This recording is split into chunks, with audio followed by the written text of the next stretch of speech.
everyone, and welcome back to my channel. For those of you who don't know me, my name is Amelia and I post new videos every Wednesday and Sunday evening.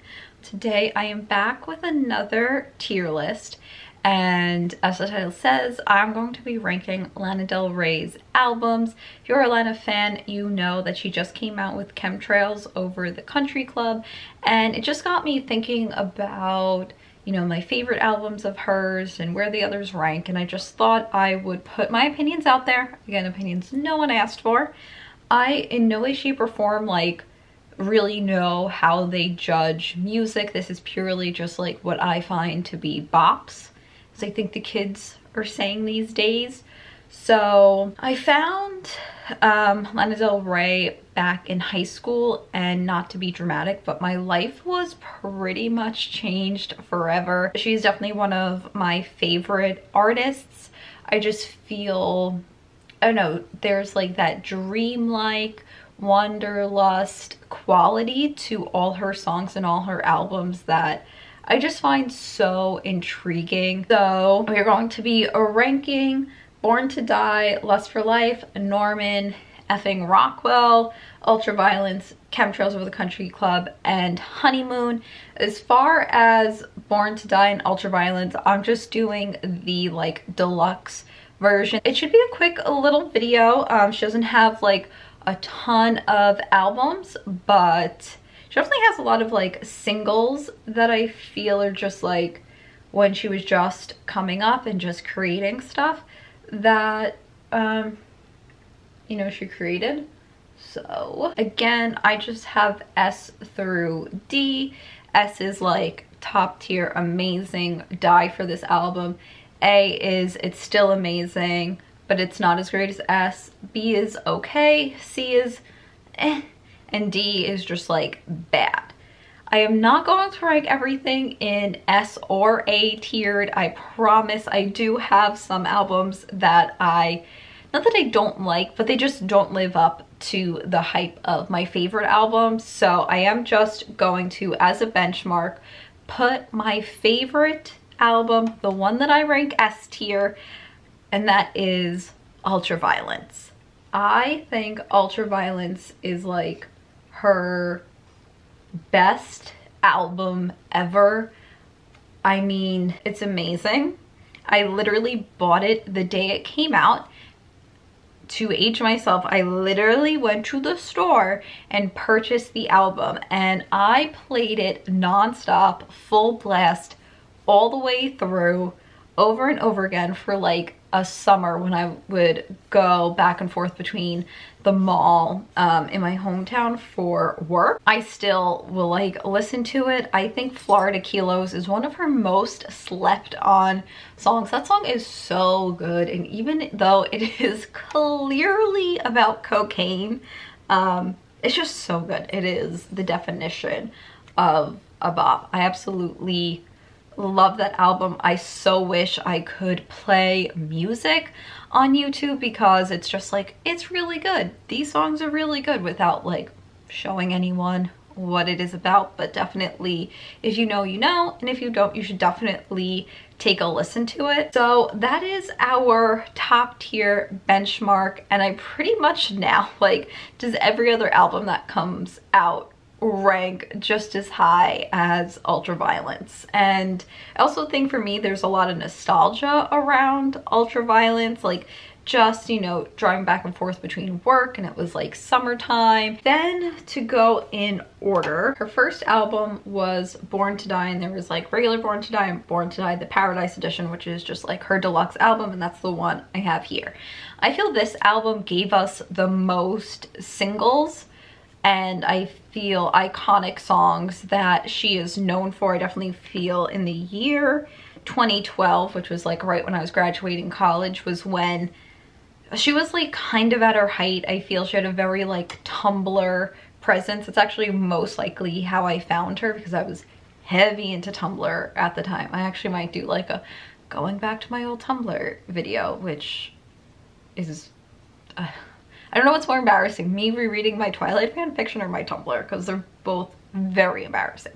Anyway, yeah, so I mean, people still reference this album, Summertime Sadness, like literally every September. I feel people reference this song. There's Born to Die, Blue Jeans, video games, Diet Mountain Dew. Dark Paradise is another one of those songs that's like my absolute favorite. I feel that the juxtaposition of like dark and paradise just like really encapsulates a lot of my feelings. I think I've like spoken about this before in a lipstick video actually, where like there's like the me that like loves pink and is like super girly and like all this stuff, and then there is just that low like residue of my emo phase that just like kind of sneaks its way in. So I definitely feel, oh, my battery's gonna die.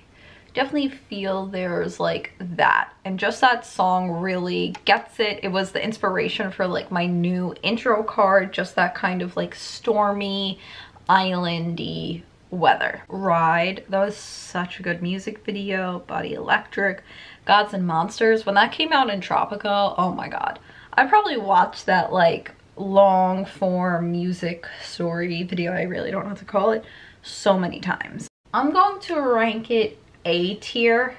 It's a classic, so many iconic songs, but I don't know, maybe it is S because it just has so many good songs on it.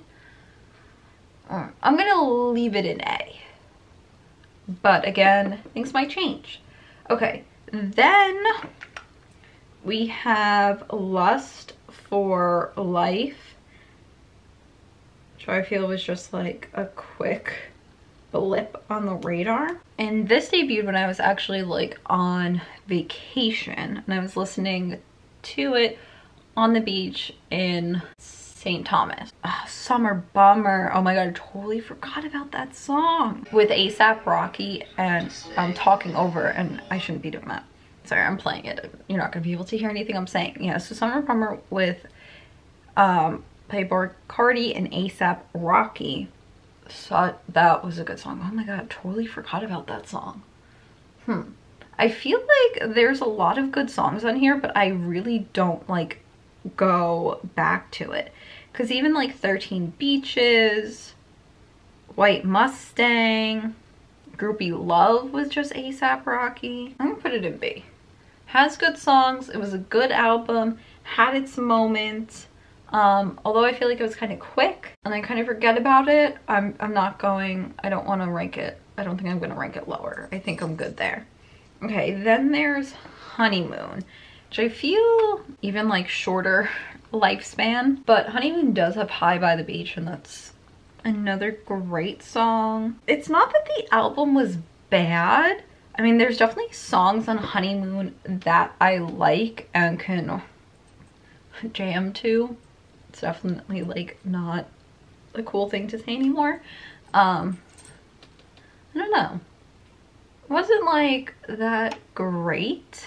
Dare I put it in C? Okay, Norman effing Rockwell. It has Doing Time on it, which originally is a Sublime song. I really do like Sublime, and that song, I just feel like that song is like a quintessential summer song. And I mean, I think she does an amazing job covering it, but no offense, it's kind of like, oh, that's not really like her song. I don't know if that's like rude. We have Cinnamon Girl, which I talk about this song with, when this came out, I was talking about it with my friend. And there are still times to this day where just randomly when I go, Cinnamon Girl. Not worried about YouTube copywriting that because I'm terrible at singing, so it wouldn't even like pick it up. Which one, NFR or Honeymoon? Yeah. And then finally we have Chemtrails Over the Country Club, her latest album. It has been on repeat since it has come out. Love it. My favorite song, glad you asked, is probably Dance Till We Die. Like, this is another album that I really can like listen all the way through and don't feel like I need to like skip any songs. So I'm going to even put it in A. I think it's that good of an album that it would go with Born to Die. I do. So let's see. S is Ultraviolence, definitely. A, Born to Die, Chemtrails. B, Lust for Life, NFR. And then C, Honeymoon. And D, nothing. Just for like the fun of it, I kind of want to do this. But I'm not saying that D is like trash. Everything's in pretty high regards. It's just in comparison to all her albums, it's definitely the one that I've like listened to the least, recall the least, really barely think about it as an album, where the rest are definitely like top of mind recall. So no offense, I'm not saying this album is terrible, just in comparison to the others, it is not my favorite. So yes, this is my final ranking with NFR as B, Lust for Life C, and Honeymoon as D. So yeah, that wraps it up for this video. It was super quick. I just thought I would like put this together because I cannot stop listening to Chemtrails and just got into a very Lana mood. So let me know if you agree, if you disagree, and what your ranking would be in the comments below. And other than that, I hope you all have a wonderful day. Bye.